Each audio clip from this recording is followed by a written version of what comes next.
Film Streams has welcomed a host of famous names in filmmaking for their annual feature fundraiser. There's been Jane Fonda, Steven Soderbergh, Bruce Dern, and then this year, Julianne Moore. To tell us more about that and the event, welcome back Patrick Kedi from Film Streams. Good to see you, buddy. Happy to be here. Another famous name. It is, but this is a huge event, and yes. Thanks to Alexander Payne and all your connections to Film Streams, you bring in these big names.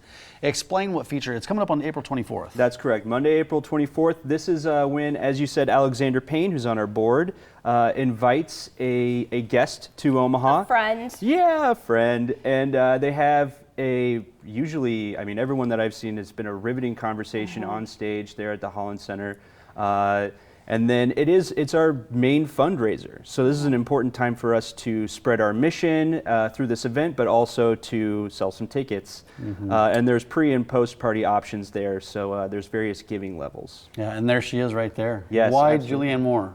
Well, it's kind of interesting. About 2 years ago, some of us were reading a profile of her in the New Yorker, and it mentioned that she actually spent some time in Omaha when she was growing up. I had no idea. That's You right. just blew my mind, Patrick. I don't know specifically, but from the story, her first memories of reading are from a time when she lived here. So that kind of sparked the idea of seeing if she'd be interested in doing it, and she very generously agreed to come and be a part of this important event for us. We're gonna have to get more on the backstory of where she lived, where she grew up, how much time she spent here. Right. Figure that out. Yeah. Because I'm sure she'll Might want to come tour up that some scenes and some sites when she's here. I'm sure.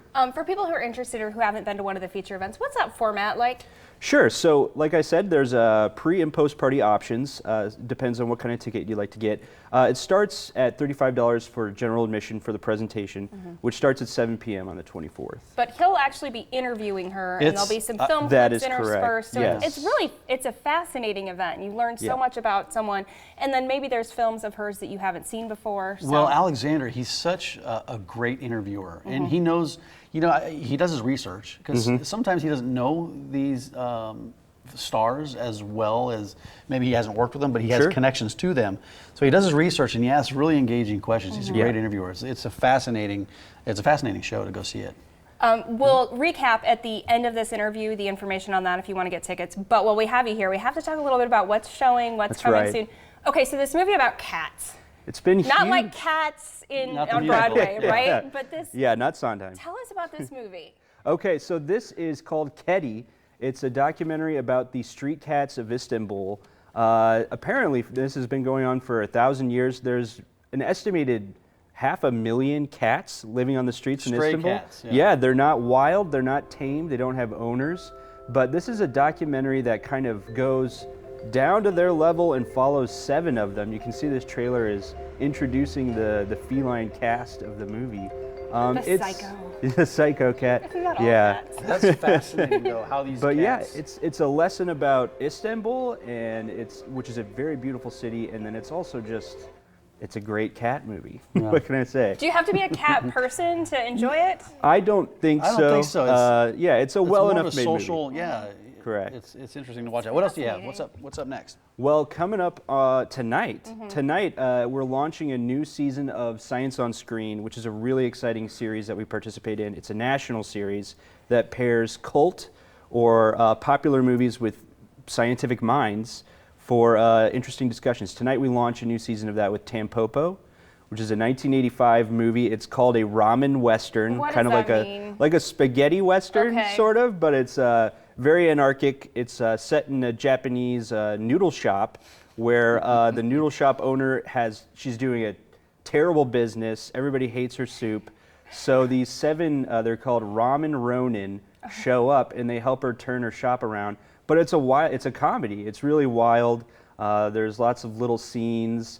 But it's been called one of the best food movies of all time. And isn't there food somehow involved tonight as well? That's right. Yeah, Ugly Duck, Japanese street food, I think is the full name of the restaurant. But it's a restaurant there in Midtown Crossing that does ramen and other Japanese dishes. They'll be there with snacks. So Love that. No, it's a show great up early. restaurant. And another one, A Love Song, starting April 14th. That's correct, and we'll have a Skype Q&A with the filmmaker for that. I want to mention that for sure. That launches the film on the 14th.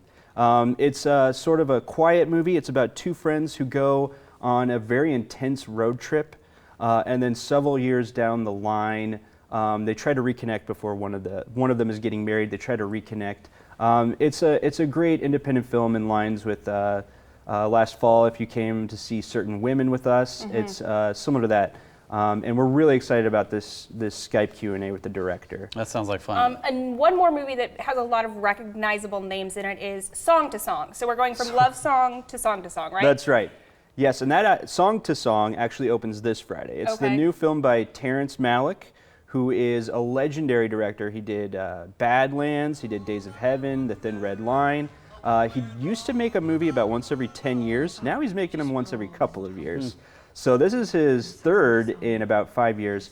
Ryan Gosling, Rooney Mara, Natalie Portman, Michael Fassbender. It's set in Austin, Texas, in the music scene, and they're kind of like two conjoined love triangles. And it's not a big budget film, is it? No, it's not. But there's some big names. I mean, you like Gosling, don't you, Kayla? Yeah, maybe a little bit. He's sure you do. He's all right. He's all right. Do you like Natalie Portman? I like Natalie, yes. Back to Feature 7, because Julianne Moore, that event, how do you secure tickets?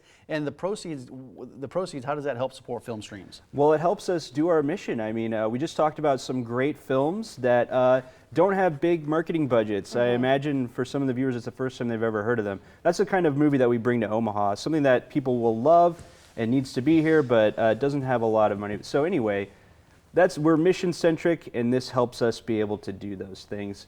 Tickets are at filmstreams.org, and we have a really great series celebrating Julianne Moore's work planned for the spring as well, so you can come and see those movies and get in the mood for Feature 7. I love that. And then you're like, when you see her, you're like, oh, I know her. Yeah, I know her. Julianne Moore? Get that, yeah, well, once you've seen her at one of the feature legend. events, you have this special connection. So That's it's really right. neat that you have that kind of access to these big stars. Great organization, and go see the Cat movie, right? Yeah, that's right. Or Thank feature. you. Thanks for coming, Patrick. Good Thanks to see for you. having me. Have you ever had a great experience at a local